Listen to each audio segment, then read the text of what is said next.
When I walked into our apartment at 3 a.m. with hickeys on my neck, my boyfriend was sitting on the couch waiting for me. He looked at me with those perfect understanding eyes and said, "I made you hot chocolate, babe. Do you want to talk about what happened?" That's when I realized I had to cheat on him again, because no normal person should be that perfect. Hi, I'm Sarah, and I'm 26 years old. My boyfriend Jake is 28, and we've been together for 2 years. Everyone thinks I'm crazy for what I did, but they don't understand what it's like to date someone who never gets angry, never yells, and treats you like a princess even when you don't deserve it. Jake and I met at a coffee shop downtown. I was having the worst day ever. My boss yelled at me, I spilled coffee on my white shirt, and my credit card got declined. I was basically crying into my latte when this guy at the next table came over with napkins. "Hey, are you okay?" he asked with this gentle voice. "I couldn't help but notice you seem upset." I looked up and saw this incredibly handsome guy with kind brown eyes and a warm smile. He was wearing a nice button-down shirt and looked like he had his life together. "I'm fine," I lied, wiping my mascara-stained tears. "Would you like me to buy you another coffee? Sometimes a fresh start helps," he said. That's how it started. Jake bought me a new latte, sat with me for an hour, and listened to me complain about my terrible day. He didn't try to fix everything or give me advice, he just listened. When I finally stopped talking, he said, "Tomorrow will be better. I can feel it." He was right. The next day was better. And the day after that was even better because Jake texted me asking if I wanted to get dinner. Our first date was perfect. He picked me up on time, took me to a nice restaurant, paid for everything, and walked me to my door. When he kissed me goodnight, it was gentle and sweet. "I had an amazing time tonight," he said. "Would you like to do this again?" I said yes because Jake seemed too good to be true, and that was the problem. Over the next few months, Jake continued being perfect. He remembered every little thing I told him. If I mentioned liking a specific type of flower, he'd show up with a bouquet the next week. When I was stressed about work, he'd bring me my favorite ice cream and give me foot rubs while I vented. Jake never forgot important dates. He celebrated our 1-month anniversary, our 3-month anniversary, and every little milestone in between. He'd leave sweet notes in my purse, send me good morning texts, and always asked about my day. "How was your presentation today?" he'd ask when I got home from work.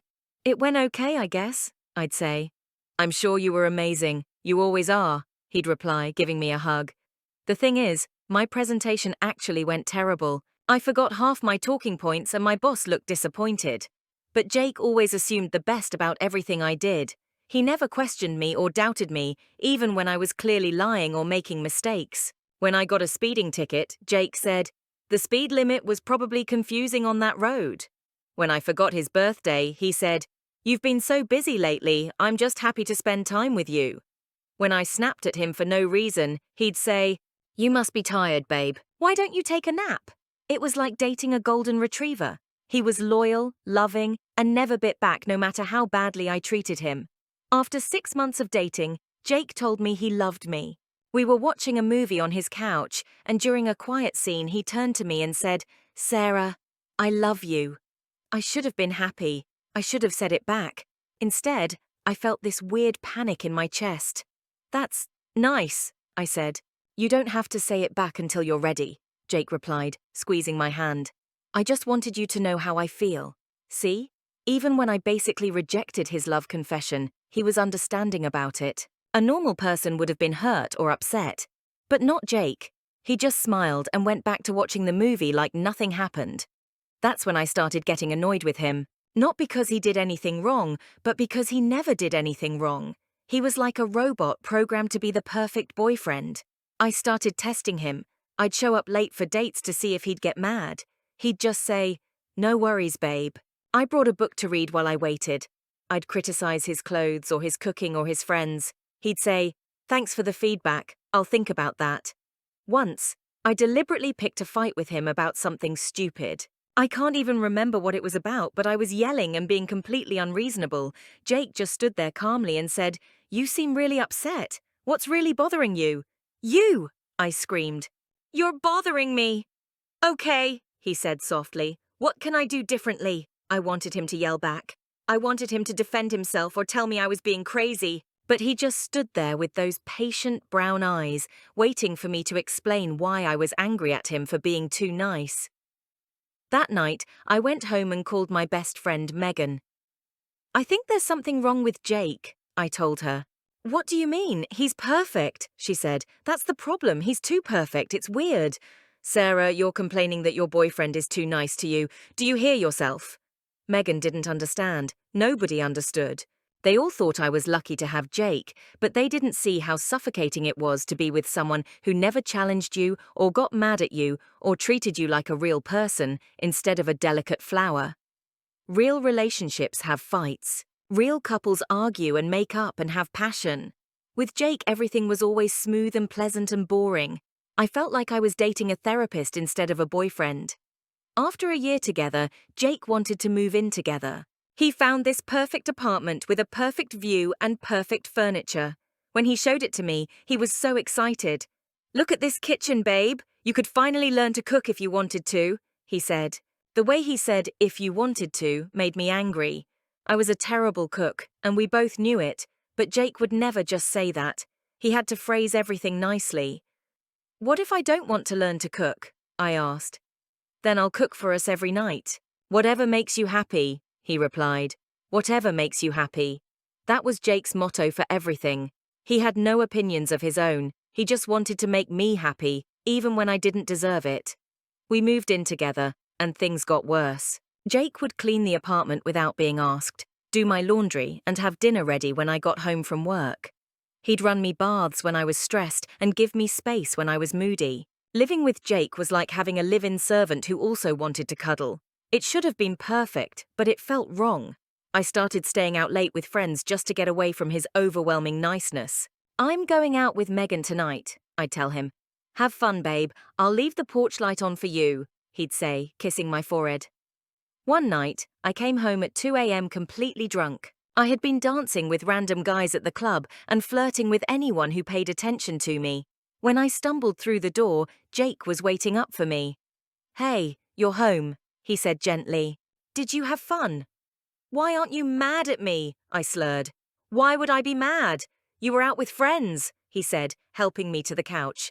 "I was dancing with other guys. I was flirting. Doesn't that bother you?" Jake looked at me with those understanding eyes and said, "I trust you, Sarah. You're allowed to have fun." I wanted to scream. What kind of boyfriend doesn't get jealous when his girlfriend tells him she was flirting with other men? A normal person would have been upset or at least asked questions, but Jake just trusted me blindly. That's when I decided to really test him. I started flirting with guys when we were out together.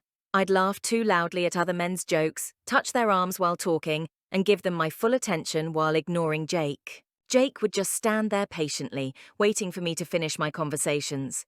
When I'd finally come back to him, he'd smile and say, "You're so social, babe. I love watching you make friends." Make friends? I was obviously flirting, and he called it making friends.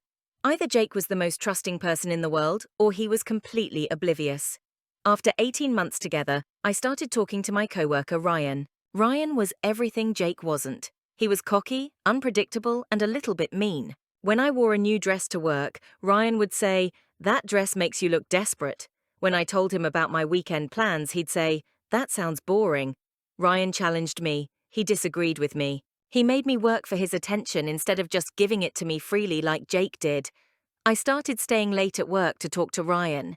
We'd grab drinks after meetings and text each other during the day. It felt exciting and dangerous, especially compared to the safe, predictable relationship I had with Jake. "You look tired lately," Jake said one evening. "Are you working too hard?" "Maybe," I said, not looking up from my phone where Ryan was texting me. "Why don't you take a vacation day tomorrow? We could go to that museum you mentioned," Jake suggested. "I can't. I have important meetings," I lied. "Of course, babe. Work comes first. I'm proud of how dedicated you are," he said. "See? Even when I was obviously lying and being distant, Jake found a way to praise me for it. He was proud of my dedication when I was actually planning to cheat on him. 3 weeks later, Ryan and I kissed in the office parking lot after happy hour. It was wrong and I knew it, but it felt more real than anything I'd experienced with Jake in 2 years. Ryan grabbed my face roughly and kissed me like he wanted me, not like he was trying to be gentle and respectful. Your boyfriend's an idiot if he lets you stay out this late, Ryan said against my lips. He trusts me, I replied. Then he's definitely an idiot, Ryan laughed. I went home that night with Ryan's cologne on my clothes and his taste on my lips. Jake was in bed reading when I got home. How was work, babe? He asked, looking up from his book. Fine, I said, not meeting his eyes. You seem different, good different, like you're glowing, he said with a smile. Even when I was literally glowing from cheating on him, Jake found a way to make it positive. He thought I looked happy, so he was happy. It made me sick. I started seeing Ryan regularly after that. We'd meet for lunch, stay late at work together, and text constantly. The more time I spent with Ryan, the more I realized how boring my relationship with Jake had become. Ryan would argue with me about movies, tease me about my taste in music, and call me out when I was being dramatic. With Jake, every opinion I had was wonderful. Every song I liked was great, and every emotion I felt was valid. Your boyfriend sounds like a pushover, Ryan said one day while we were making out in his car. He's not a pushover, he's just nice, I defended weakly. Nice guys finish last for a reason, Ryan replied, kissing my neck. I knew Ryan was right. Jake was too nice, too understanding, too perfect, and that made him boring. The contrast between them was insane. When I told Ryan I didn't like the restaurant he picked for lunch, he said, then pick a better one next time. When I told Jake I didn't like a restaurant, he'd apologize and ask me to choose where we went for the next month. When I was late meeting Ryan, he'd say, I was about to leave, my time is valuable. When I was late meeting Jake, he'd say, no problem, babe, I used the extra time to people watch. Ryan made me feel like I had to earn his attention. Jake made me feel like I already had it no matter what I did. And honestly, working for Ryan's approval felt more exciting than having Jake's automatic devotion. I started comparing them constantly. Ryan had opinions about everything and wasn't afraid to disagree with me. Jake had opinions too, but he'd change them if I disagreed. Ryan would cancel our plans if something better came up. Jake would cancel his own plans if I wanted to spend time together. You're different lately, my friend Megan said when we went out for drinks. You seem more confident. What do you mean? I don't know. You're just carrying yourself differently, like you have a secret or something. I did have a secret. I was having an affair with a man who treated me like I wasn't guaranteed, while living with a man who treated me like I was precious. And the affair felt more real than my actual relationship. The guilt was eating me alive, but not for the reasons you'd think. I felt guilty because I wasn't feeling guilty enough. I should have been devastated about betraying Jake, but instead I felt alive for the first time in months. When Ryan and I would sneak around, my heart would race. When Jake and I spent time together, I felt calm but empty. I realized I preferred the anxiety and excitement of the affair to the peace and stability of my relationship. I think something's wrong with me, I told Ryan one afternoon. What do you mean? I have the perfect boyfriend at home and I'm here with you. What kind of person does that? The kind who knows what she wants, Ryan said, running his hand through my hair. Your boyfriend might be perfect on paper, but he's not perfect for you. How do you know? Because if he was, you wouldn't be here. Ryan was right. If Jake was really perfect for me, I wouldn't need someone else. The fact that I was cheating proved that something was missing from our relationship, even if I couldn't explain what it was to other people. After 2 months of sneaking around with Ryan, I decided I needed to break up with Jake. But every time I tried to start the conversation, he'd do something sweet that made me feel guilty. One evening, I was planning to have the talk with Jake, but when I got home, he was in the kitchen making dinner and humming to himself. He looked so happy and content that I couldn't bring myself to destroy his world. How was your day, babe? He asked, not even turning around from the stove. Fine, I said, watching him cook my favorite pasta dish.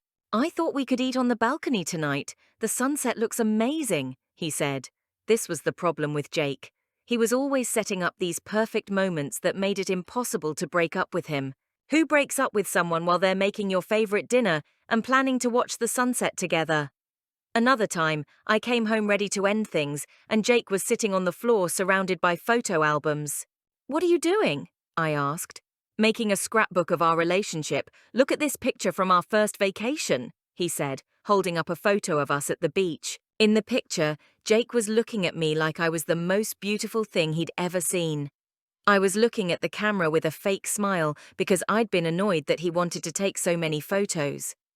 "We look so happy," he said softly. "Yeah," I agreed, even though I remembered feeling irritated during most of that trip because Jake kept wanting to do coupley activities instead of just relaxing. "I can't wait to show this to our kids someday," Jake said. Our kids. Jake was already planning our future family while I was planning our breakup. The man was living in a completely different reality than I was. I started avoiding him instead of breaking up with him. I'd work late, go out with friends, and make excuses to not be home. But Jake never complained or asked questions. He'd just say things like, "I'm glad you're staying social," or "Work must be really busy lately." His understanding nature made everything worse. If Jake had been possessive or demanding, it would have been easier to justify leaving him. But he was so supportive of my independence that I felt like a monster for wanting to break up with him. One night, I came home planning to end things, and Jake had made my favorite dinner and decorated the apartment with candles. "What's all this for?" I asked. "Our 2-year anniversary is next week. I wanted to practice," he said nervously. "Practice?" Jake got down on one knee and pulled out a small velvet box. My heart stopped. "Sarah, I know we're young, but I can't imagine my life without you. You make every day better just by being in it. Will you marry me?" I stared at the ring, a perfect diamond on a perfect band for the perfect proposal from the perfect man. And all I could think about was Ryan's hands on my body and how alive I felt when I was with him. "Jake, I started. "I know it's sudden," he said quickly. "We don't have to get married right away. We can have a long engagement if you want." "I need to think about it," I said. Jake's face fell for just a second before he smiled again. "Of course, babe. This is a big decision. Take all the time you need." He put the ring away and hugged me like I hadn't just crushed his dreams. Even when I rejected his proposal, he was understanding about it. That night, I called Ryan. "He proposed," I told him. "What did you say?" "I said I needed to think about it." "And what are you thinking?" Ryan asked. "I'm thinking I'd rather be with you." Ryan was quiet for a moment. "Look, Sarah, what we have is fun, but I'm not looking for anything serious. You know that, right?" My stomach dropped. "What do you mean?" "I mean, you should probably marry your boyfriend. He sounds like a good guy and I'm not the settling down type." But I thought, "You thought what? That I'd leave my wife for you?" Ryan laughed. "Wife? Ryan had a wife. He'd never mentioned a wife." "You're married," I whispered. "Separated, but yeah. Look, this has been fun, but maybe we should cool things down for a while." I hung up the phone feeling completely empty. I had thrown away my relationship with Jake for a guy who was married and didn't even want me. But instead of going home and confessing everything to Jake, I got angry. I was angry at Ryan for using me, angry at Jake for being too perfect to fight for me, and angry at myself for ruining everything. The anger made me reckless. If Ryan could use me and throw me away, then I could use other people too. If Jake wasn't going to fight for our relationship, then maybe I'd find someone who would fight for me. I downloaded dating apps and started talking to random guys. I'd meet them for drinks and tell them I had a boyfriend, just to see how they'd react. Some guys backed off immediately, but others saw it as a challenge. "Your boyfriend doesn't appreciate what he has," one guy told me at a bar. "If you were mine, I'd never let you out of my sight." That's what I wanted to hear. I wanted someone to be possessive of me, to get jealous, to fight for my attention. Jake would have been happy that I was making new friends, even if I told him these guys were hitting on me. I started bringing guys home when Jake was at work, not to sleep with them, but just to feel like I was doing something that mattered. I'd give them tours of our apartment, let them sit on Jake's side of the couch, and pretend like Jake didn't exist. "Nice place," one guy said, looking around our living room. "Your boyfriend has good taste." "It's mostly my stuff," I lied. Jake had picked out almost everything in our apartment, but I wanted this stranger to think I was the one with good taste.